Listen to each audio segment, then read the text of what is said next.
Hello guys, good morning. Ito yung request ng aking amo na kanyang tanghalian. Pinirito ko lang baga yung patatas, onion at saka bell pepper. Nilagyan ko guys ng black pepper at saka olive oil ang ginisa ko dyan. Ayan guys, sinunod ko na yung kanin. Lagyan natin ng color yung ang ating kanin. Kasi ito ang request niya na pagkain. Ayan guys. Ayan guys, yung kanin. Ito na yung ginawa kong kanin. Ayan guys.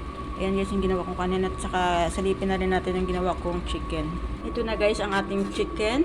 Ito ay guys binabad ko lang sa lemon, olive oil, salt, saka kunting buharat, saka ginsabin at saka tom. Ayan guys.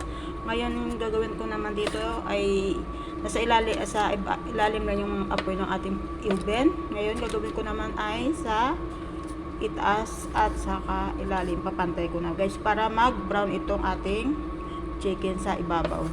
Okay guys, ay niluto ko pala yan guys ng 1 hour, tapos ibabaw na naman ang ating gagawin. Ayan guys, luto na yung ating ginawang chicken prawn na yan guys, pwede na yan i-serve. Okay, maraming salamat.